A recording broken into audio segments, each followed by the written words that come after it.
Good morning and welcome back to Vegas October 1 Sounds.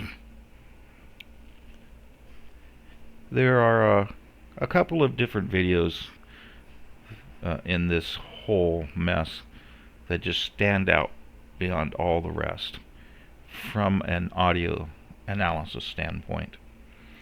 And today I'm going to review one that will continue to provide information to me for several months to come. And the reason this one does is because it's like walking down the streets of Mumbai, look, and then out of your eye you see a 5'10", blonde-haired, green-eyed Scandinavian. It's so stark and striking and contrasty that you have to stop and take a breath and watch. And that's what this video is. This is the most pristine video, audio-wise anyway, of all that I've seen. In fact, it's so pristine that the first time I saw it, I said, where the heck did this come from? And how did the heck did they get it? And is this studio generated? It's not. And with this video, I'll show you all the kinds of things that can be determined from it that can't be determined by many of the others. You know, many of the other videos are sketchy at best.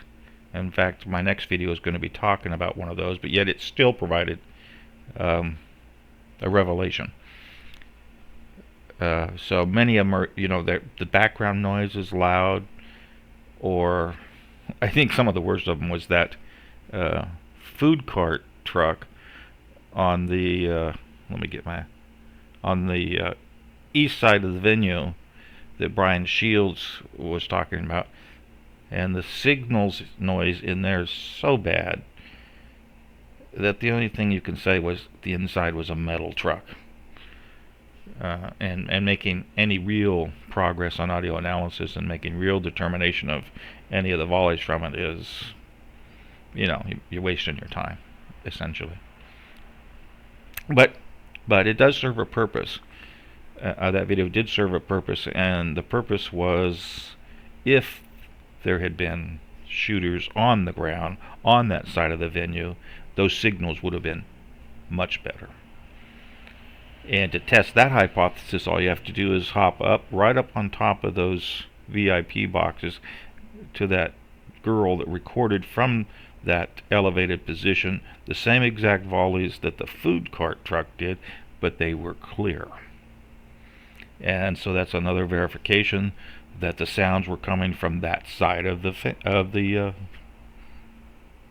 VIP boxes, not from the side that's the food cart is. Anyway, let me take a cup of tea here. I haven't finished my second cup of tea yet. And so, back to this pristine video, and I'm going to run you through. I'm going to make most of my presentation with Sonic Visualiser, of course. Everybody knows that by now. And this is the standard setup I use with the dB squared painted at the top, the log frequency, and then the waveform, and I go from there. The minute you pop into this one, you know, with the color arrangement I have, you just go, wow. And then when you start expanding on it, you know, it just keeps getting better. As you can see, there's very little noise between the signals, you know, and the cracks and the muzzle blasts are clear. I mean, everything is just clear about this. But where did this come from? Yeah, I guess it's over in the parking lot. I'm just going to leave it at it. It's over in the parking lot of the Luxor. Okay, it's a short clip, and it only covers one volley, and this volley is unique because it's the only one that has this arrangement of three bursts separated by very little time with the long sequence in the middle. This is volley 9. Yeah, you know, after you've seen them 100 times, you get to recognize them if they're clear.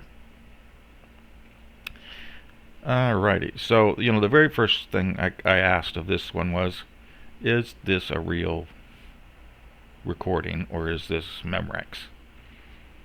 And to answer that question, I just do a little let's amplify the background. But to do that, I just change the gain color pattern.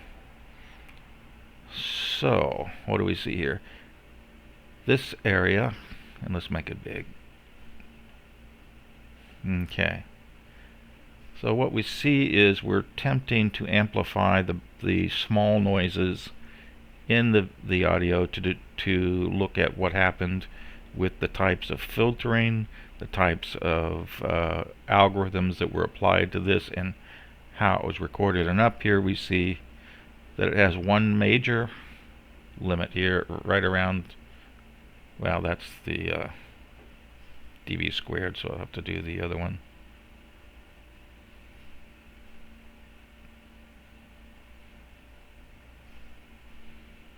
Put the gain way up, and we see that most of the signal starts dropping off around a little above the 10,000 kilohertz. So that means that this one was probably recorded with a 22 kilohertz signal or thereabouts, and that these higher frequency noise things up here were generated by the Fourier transform and or the compression algorithm or something like that. But with this I see just one. This should be a squiggly line if it's real, and it is. If this were fake or had been filtered or something, this line would be hard. It's not.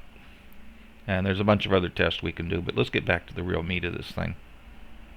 I'll get it back to dB squared and blue for the sunset for this one, and turn the amplification back down 90 until we can get something that's reasonable here, and restore it so I can the size. There we go. So let's take a look at this. Let's take a look at any section of this, doesn't matter which one. Position our cursor over there, and we open her up. We're just expanding the time scale here, and I could do all my analysis on this one just from the waveform alone because it's so pristine and there's nothing in between from noises. So from this we look at it and we say, okay, we've got the typical pattern from a gunshot, 2 sounds from each round. One is a higher frequency supersonic crack, and the other is a muzzle blast. And so we immediately go, well, that's nice and clean, and let's look at it, let's measure it. So stick it up there onto the measurement tool, pop over here, and it's 0.0558. And I go, okay, 55.8 milliseconds. Well, let's go pull up my trusty dusty lag map. And lag map, there we go. Let's amplify up. The Luxor's right here. Here's the parking lot. So it's got to be in this area somewhere, which would either be the dark blue or that. And so 55 falls between 80 and 160, so light blue. So yep, fits that model. So I'm in good shape. Alright, so back to the, and this is the type of thing I do for every analysis. So then I start looking at a little bit bigger picture here. We'll say, where are these lags falling? And so I'll just run across here. In other words, with that smaller lag, there's a little something different. You see that the muzzle blasts are falling in a pretty regular pattern, but nicely between the supersonic cracks. Alright, so there's no funny business going on in the lag. We can measure it from the end here too. Should be, well, it doesn't have to be, but let's see what it is. It should be about the same, which in this case it's just a little bit bigger. And we can measure the lag for every one of these. And at some time I'll do it, but I'm not going to do it by hand. I'm working on a program to do that for me. And that one's a little larger. Okay, but anyway. So we could characterize Volley 9 by going along and measuring all the legs. So far, I've just got every muzzle blast marked for this and dozens of other videos. Alrighty. So that's what I would typically do. And then I would come down here and apply the spectral contrast algorithm. And normally I'd pull these bin size. This determines your resolution down to something a little bit more.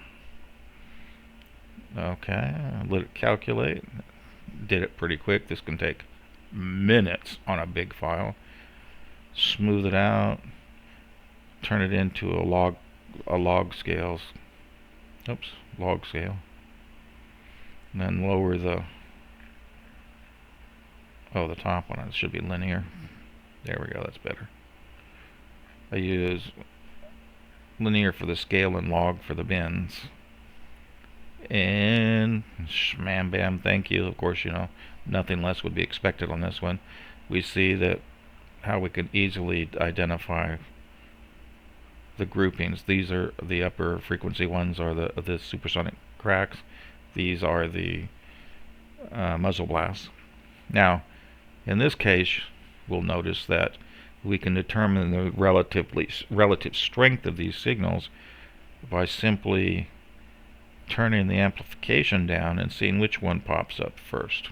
So if we go black here and we turn the amplification up, then already we see the muzzle blasts are coming into focus brighter than the sonics, but there are a couple, the supersonic. That's it. So okay, in this case we're going to determine that the muzzle blast is probably going to be heard louder than the supersonic crack. How much louder? Well, that's hard to say. Now if we go up here to the energy, this is the energy plot, the dB squared over here. We have dozens of choices there to choose from.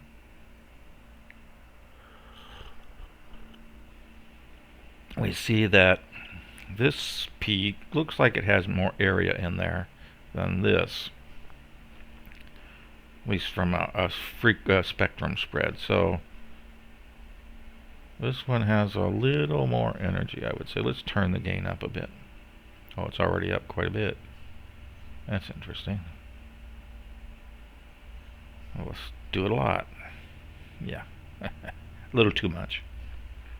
So we bring this back down,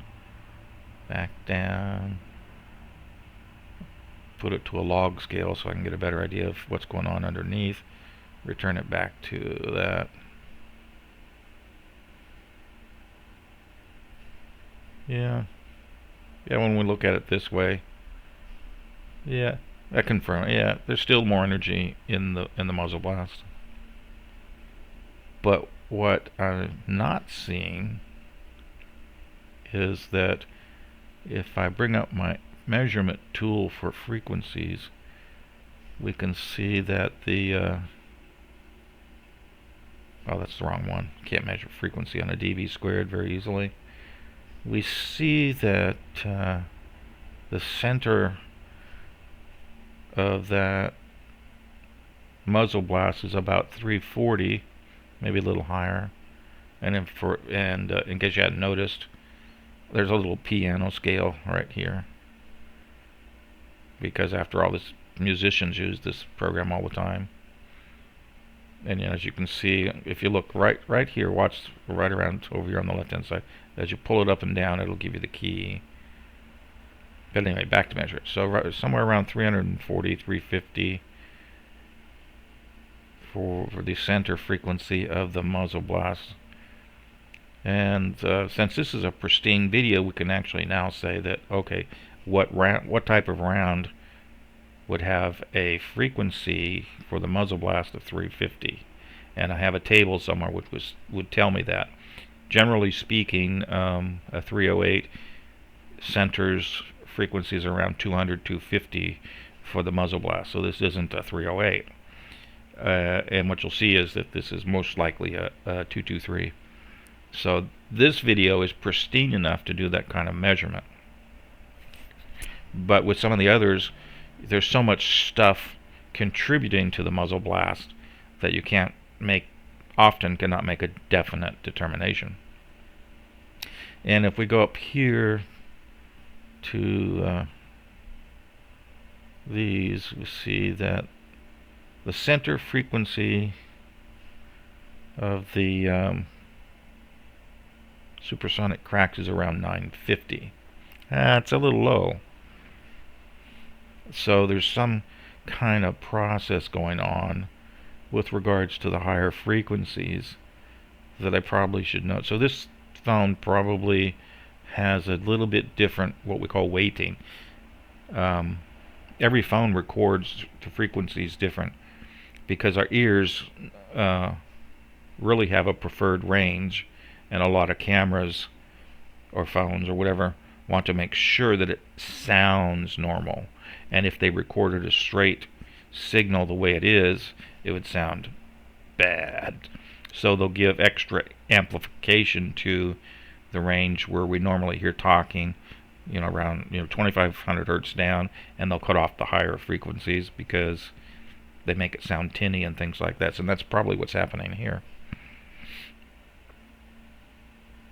It's something I would put on my notes and say, corroborate, look at what kind of phones do that, etc., etc.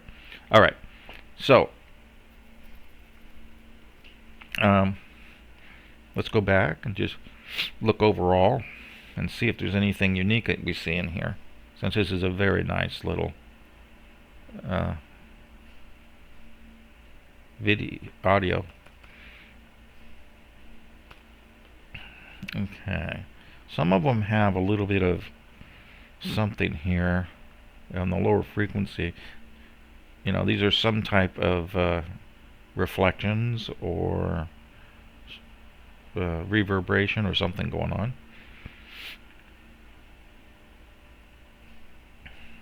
But let's see if this audio records any hits, because the hits will have a real big thing. Over here we see that there's a couple of supersonic cracks that are starting to get just as loud as the muzzle blasts. And so in this case, this segment of audio here, which is 9B, Volley 9, the center burst, it's going to sound a little different than the one to the right. And here's a really big one. In this case, you might actually hear the crack over the muzzle. They're obviously both there. And over here, oh yeah, it gets real loud there for the cracks. So the start of 9B then for these ladies was just going to be a massive sound. Wow. Okay, and here's the first, as well as 9A, yeah. This one, this thing is so good that you can even see the reflections. Now, oddly enough, when you look at this, you say, well, it's pretty dark between them, and that's very unusual, and I agree. But what's really happening here is that if we expand this out so that that we're not trying to look at the big stuff, then we can turn the amplification way up and see that there is in fact lots of stuff going on there. It's just that it's so low compared to the so big signal that it's essentially invisible when you're looking at the regular signal. But there is information there. Okay. Now, interestingly enough, before I get back into that, here's some stuff over here. Not gunshots. And gunshots are percussive. That is, they have signals that are in a broadband going up and down. This is not a percussive sound. It goes the other way. We call it a harmonic. It goes left, right, across time. Now, I have the bin set to an average so that I can see both frequency and timing. And just like in quantum mechanics, there's something called the Heisenberg uncertainty principle that states that any fundamental particle, you cannot determine both its momentum and its location at the same time to high degrees of accuracy. And the same principle works here, in that I can't look at both the frequency accurately and the time accurately. So it's a trade-off. So in this case, since it's a harmonic signal, I want to look at the frequency more, so I'll up the bin size, which will focus on the frequency. And see, as you can do, it brings things into much clearer perspective harmonically. I like 1000 for this one. So here we can see voices. This is a voice. You just recognize it after you looked at it for so long. And, you know, if we put the measure... Oh, that's got to look at this one. Keep doing that all the time. There we go. Turn it up so maybe I can see some higher harmonics. Nope, nothing there. So I'll pull out my measuring tool. This is the base frequency of 297, then it jumps up and up and up. Those ladies have a pretty deep voice for a lady. Anyway, this is what a voice looks like. They're pretty distinguishable from this. Okay. So anyway, we have these on 1000. What happens if we turn them up to 8000? Well, because we're trying to get more information out of them, you have to get the amplification up. So then they kind of become blurred. So as you increase the bin size, the exact timing of them becomes problematic, just as with the fundamental particles and their momentum. But if we go down the other way, get back to 12. That's what it looks like at 12. Okay, so here we're seeing the start, you know, the individual timings of lots of different things, and as we increase it frequency view, then, you know, we lose the individual detail, but we get a better idea of what the frequency is. Going the other way, as we decrease the bin size, we get a better idea of where they start. But you also get a lot more detail, and it just becomes a jumble-mile mess until you get way down there. And for this one, 32 is the lowest we can go. And then we have to start looking very, very carefully, turn down the amplification. The information's still there, and now you can determine precisely, well, not precisely. In this case, we're taking 32 samples per window. So this is going to, you take the sampling rate of 44.1 kilohertz, multiply it by 16, and you're going to get the minimum width of this thing here. And that's what it looks like there. And if you bring up the wave plot, okay, which shows you, in this case, the spectral contrast down there, which waves in the waveform contributed to that set of measurements. Okay, and this could be offset from that a little bit because of the fact that you're sampling, let's see, I set it at 256, quite a few samples to determine this little color plot. Here, it's only the maximum it can be off by is 32. Half of that is 16, so about 16 little samples. So for example, if I turn off this frequency and look just at that, and let's go with, that's not what I want to do. I want to get back over to the waveform. And we're going to do white, let's say. Nope. Come on, guys. That's pretty good. And of course we can change the amplification on it so we can see all the signal. But if we spread it way out, you start to see little dots. Okay. Yeah. These are the actual digital bits coming into the that constitute the audio. And as you can see, it takes a number of little bits for well, let's see,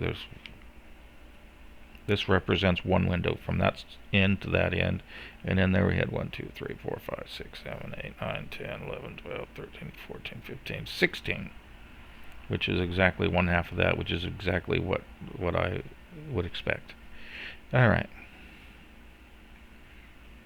where does that leave us? Oh, back when we looked at the theory of things, they tell you that when you record the wave, this is what it's going to look like. And there is no better example in all of this Vegas shooting stuff than this one that matches the theory. And the theory says that we're going to get a supersonic shock wave hit, then will come possibly the reflection of that from the ground, and then sometime later there'll be the muzzle blast, and then from that there'll be the ground reflection. Well, you know, first off, let's go back to 512 on the scale so we can know where we're at, basically.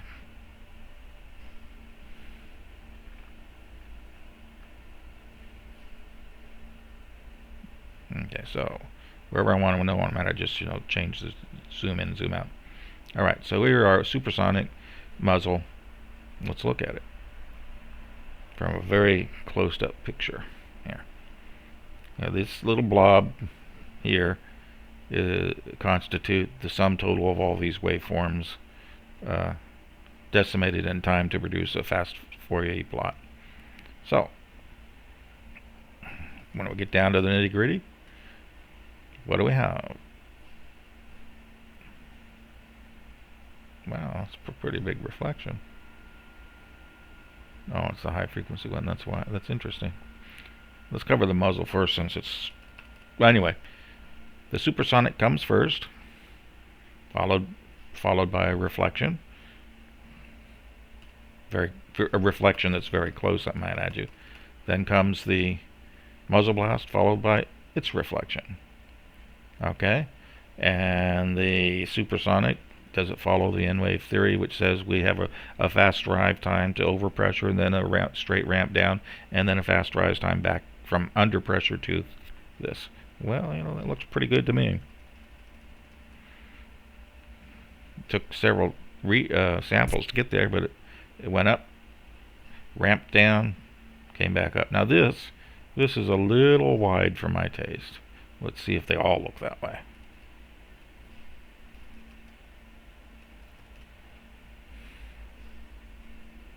And now this is a much cleaner signal on this one.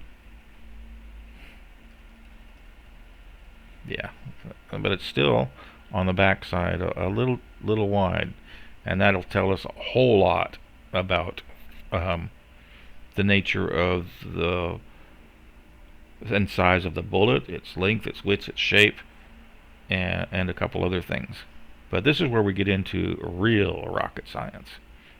Let's see if I can find that.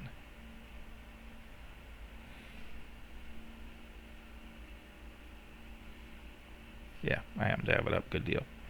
This is a paper put out, a joint paper between the FBI and Mr. Beck at BAE Systems, which is an audio shop. Now, this is a little slideshow. Come on. Oh, whoa. I was at the bottom, was I? No.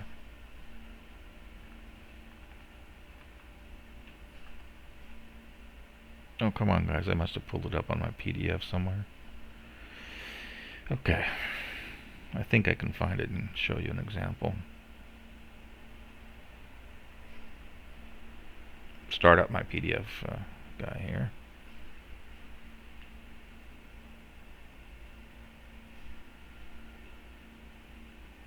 And let's see, file, recent files, looking for Beck.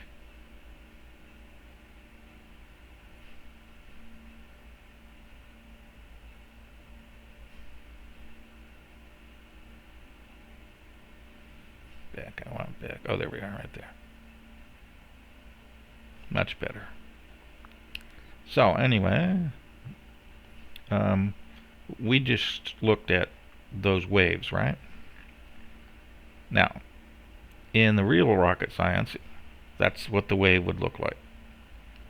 Alrighty, so we can measure the overpressure height, we can measure the underpressure height, and we can measure the time from peak to peak, and from that we can plug them into these equations, and we can solve, we can solve for the Mach number, we can solve for the diameter, we can solve, we don't need to solve for that for the timing, and a whole bunch of other things that, because this signal is so pristine, we can do this, but we could not do it on signals which are not pristine.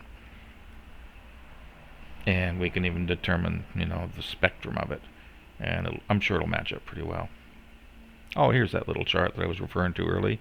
An .6 caliber rifle will have a center or peak frequency. That's interesting. Peak frequency for this has got to be muzzle of 250 hertz.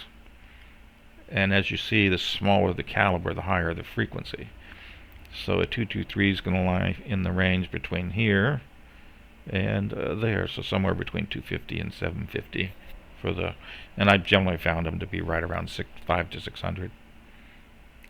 And so that would say that basically those rounds were fired from a 223, which makes sense.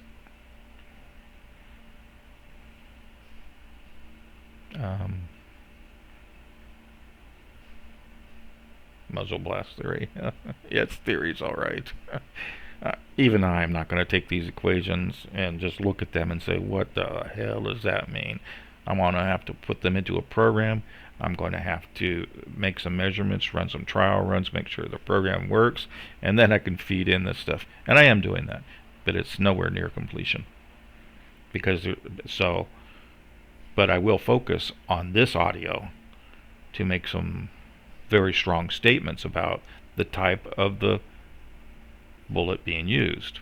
And this is just another example of, if you wanted to fake this shit, you're not going to go to this level of detail to do it, because after all, you'd have to do it for every one of the audios recorded, because every audio records it differently. Let's see. So back over to our little spectrogram session, as I call them. What else can we do here? Well, the next thing that I would do on this is, I'd pull, I had a time instance layer. Let's do it on this one since that's the biggest accuracy. Would add a new time instance layer to that, and I'd want it marked in I don't know, whatever is highest. This is a little limiting in terms of what's blue going to show up, yeah. And then I would expand it out. Now what I'm doing is I'm going to be marking these little things, and I want to, this is a big question. Where do you mark them? In this signal, in this question, there's no. Do you mark the beginning at 0, or do you mark the peak anyway? And that's a question. As long as you're consistent, it shouldn't matter. You'll just be off by a small fraction. So I push the mouse, it put in a little line, and then I do that for everybody. I want to be sloppy here. I'm going to shrink it down. Sometimes I'll just do it. I'll look up here to this put it down a little more maybe. Up here to the log frequency plot, and then I'll just put one there, for that type of thing. Then I'll come back and edit those to match the more carefully, and that's typically, there we go.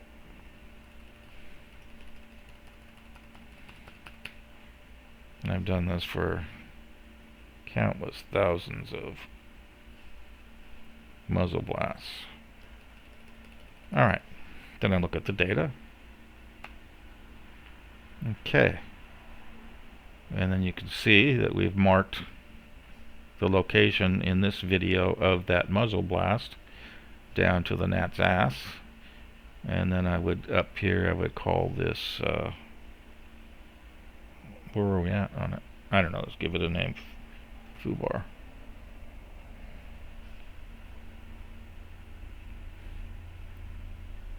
Okay.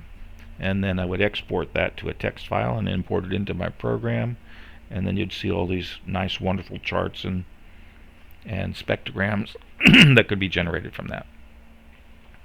Yep, took a while. It's a large program. It's a lot of work, but it's the only way that I can even get a handle on the vast amounts of data that's there, and then put it all together. Alrighty. So I can just delete that, since I've done that for this one already. And well, that was not good. I deleted the wrong one. So let's add it back in. I wanted to delete this one. You have to be careful. There we go. Go back to this pane, and we had a spectrogram. Nope, sorry. Add wave now, spectrogram. Oh, anyway. This is just another pane that's available. Rather than showing you the log frequency FFT plot, this gives you for any time that you select up here. Well, actually, right now, this graph is being shown for whatever's on the bottom timeline right through the center. So this is more of a numerical, so you can see what the frequencies are at that point in time. It sounds like a Campo statement. At this point in time, or at that point in time, or at that time. And so it just gives you a little bit. See, like for example, that one has a peak or a trough over there around 100. Is that true of all of them? Yeah, kind of looks that way as you. There's a little trough. What you'll notice is that as we come to the start of each muzzle blast, there's a couple troughs over here that come forward. And then they go away. Smooth out. Come back. Come on, I thought there was one. Nope, not on that one. Maybe I'm just seeing things. Alright. What else would you like to see on this? Well, there's a ton of different things we can see here. But that's for another time. Alright, let's wrap this up. A fun little session. Showed areas of future information gathering. It shows you how I do it and why this audio is so great. Let's see. Oh, this audio is great, so what are the others? Why are they so bad? Let's see if I think I got another one up here. Yeah. Let's pull up this one. Little disc is thrashing itself. Okay. Now, this is more typical, where we have what looks to be a gunshot buried in and amongst a whole bunch of crap. And you can immediately, oh yeah, this is, I can tell what this is already. This is a single shot 308 from the escape to the airport. And we're just looking at that because a commenter did it. But you can see that in this situation,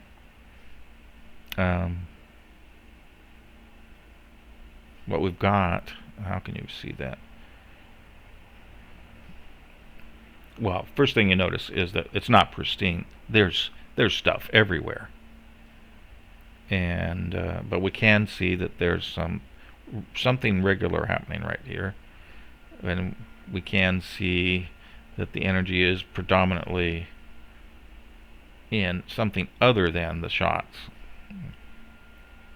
Okay, 842, yep.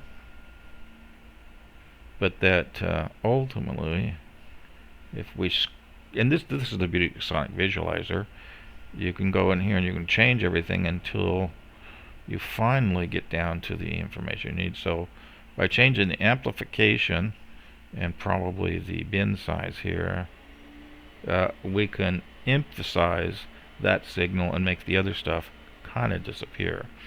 So in this case, just like the other one, this is potentially a sonic wave, supersonic shock wave, followed by a muzzle blast.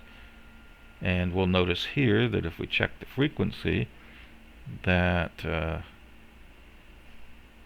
the supersonic is in the 750, which is maybe okay, and the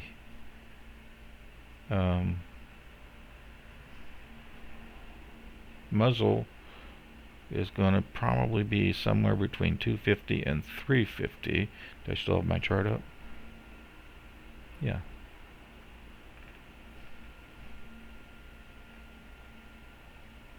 Yeah. Oh, it was on the PDF.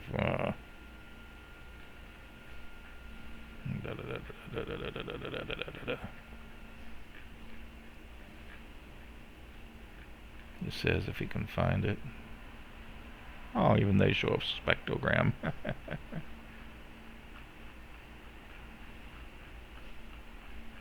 Yeah, not everything's at the tip. Oh, there we go. Tip of my hands. Alright.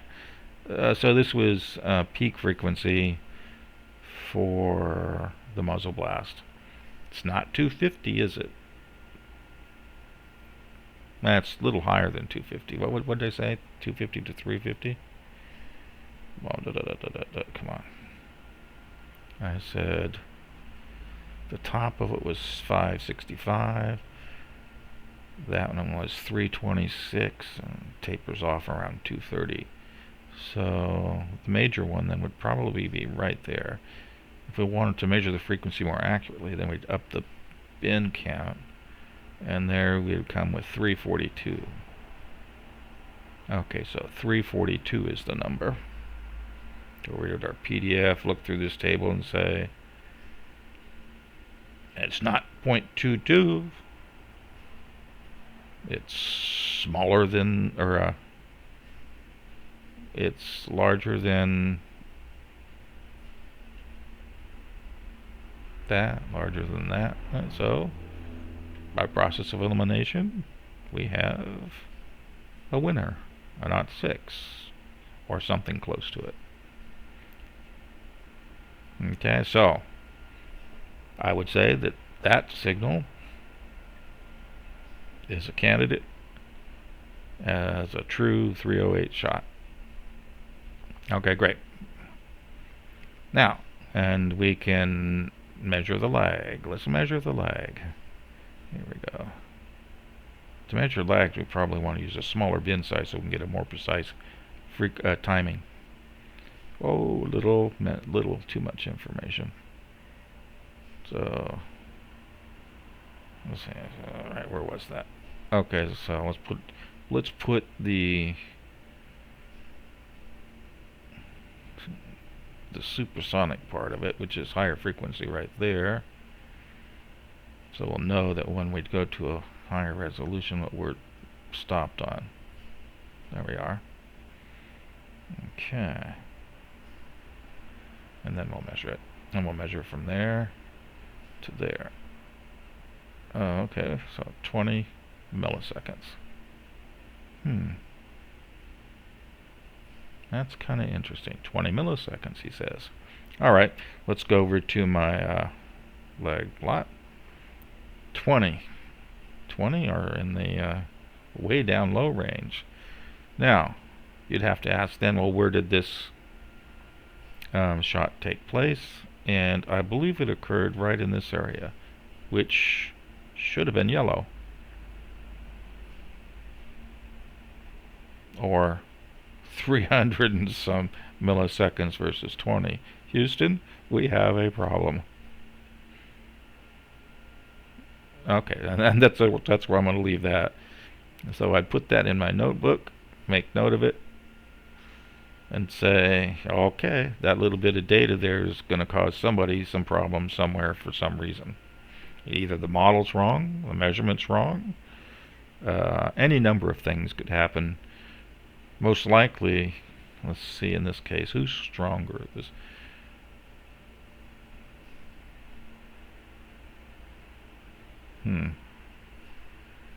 That's a toss-up.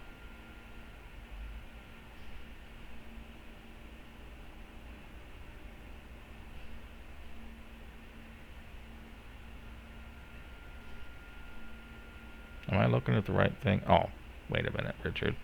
You dildo. I was looking at the wrong thing. Okay, well, I was looking at... See, that's the problem with these 308 shots, and they all have it, is that there's something right before every one of them that gets confusing, and I'm not sure what it is. The supersonic part is the strong signal here. Back up, and here's the weak part, which is the muzzle. So if you listen to this, you'll hear that you hear the supersonic followed by the muzzle, and you see how easy it can get if you make easy it is to make mistakes. So here we are.